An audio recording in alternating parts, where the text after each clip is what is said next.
Hello squad, welcome back to my channel. I have a baby waking up from nap. I have laundry that I need to put away, but today I'm going to take you back in time and I'm going to show you this DIY project. Today I'm going to show you how I took ordinary photo Christmas cards and turned them into a keepsake project that I will cherish for years to come.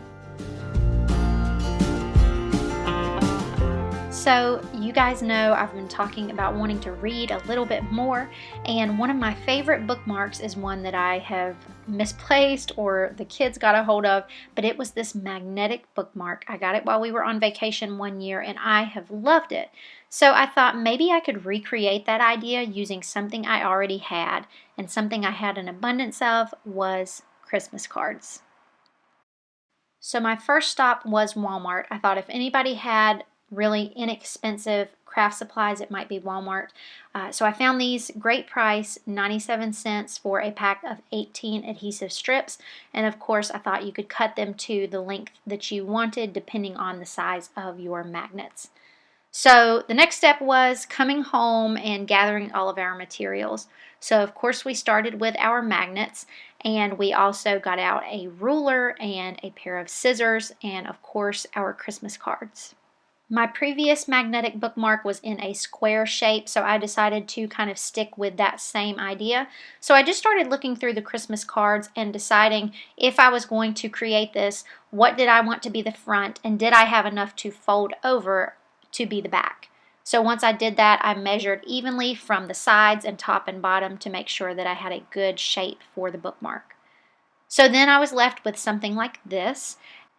Once you fold, you're going to fold in half, and you're going to want to start at the bottom and then work your way up towards the top. You'll see that I'm kind of trying to do that here. This will try to decrease your creases as much as possible so that you have a nice clean finish.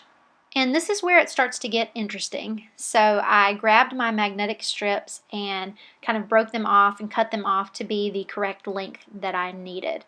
So I fastened them to both sides of the card. And then when I went to test it out in the book that I was currently reading, it wouldn't hold. And you can see here it's just kind of bouncing back and forth. So then I had to go back to the drawing board and try plan B. So then I went to Amazon and I ordered what's called magnetic paper. Yes, this is actually a thing. So it came in a pack of 5 and the sheets just look like this. I think I paid between $7 and $10. So with these, I kind of went through the same process. I cut out my pictures. This particular card just happened to be nicely framed with a white border. So these were some of the ones that turned out the best. And I used that magnetic paper, and you can see it's covering a larger surface area. So it creates a stronger magnetic pull, which is really nice.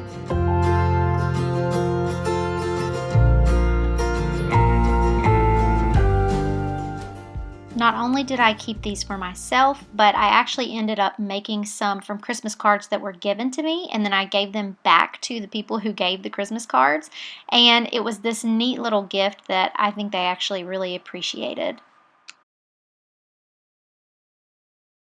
So an interesting plot twist was that my initial one that wouldn't stick, I just left it pressed between a book for a while, and I guess that pressure really helped, and now I am using it to mark my place in my simplified planner.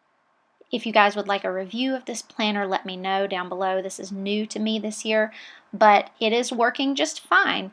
So my discovery has been that it really depends on the paper. I had some cards that were photo paper that worked great, like the ones that you just saw, and then I had other ones that were photo paper but that were a thinner photo paper, and those really did not work as well. I also found that when I used craft paper, it did not work quite as well. So something like a thicker cardstock or a thicker photo paper is really going to be your best bet. Of course, many people have done this before me. Sometimes that's a tragic flaw of mine, is that I don't go to Pinterest because I like to think that I am original, and of course that is not always the case. So you can see here people have done these magnetic bookmarks using vinyl. In this case they used ribbon and then attached the magnet to the back there and added a nice little finished edge. And then also even down further, you can see where somebody used fabric. And I love this one here. If you are crafty and you see that they have used actually scrap fabric, so it's like a nice no waste project, and it has a pen holder with it as well. So I just thought Pinterest had a lot of really great inspiration. This listing even mentions that these can be a great gift, and even if you're not using it for a gift, I think anything that increases your probability to read and want to open your book is a wonderful thing. Alright you guys, thank you so much for watching this video. I hope that you found it inspirational.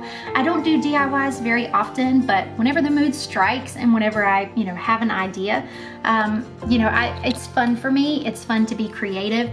And I love that I was able to take something that probably would have sat in a drawer or gotten thrown away and put it to good use.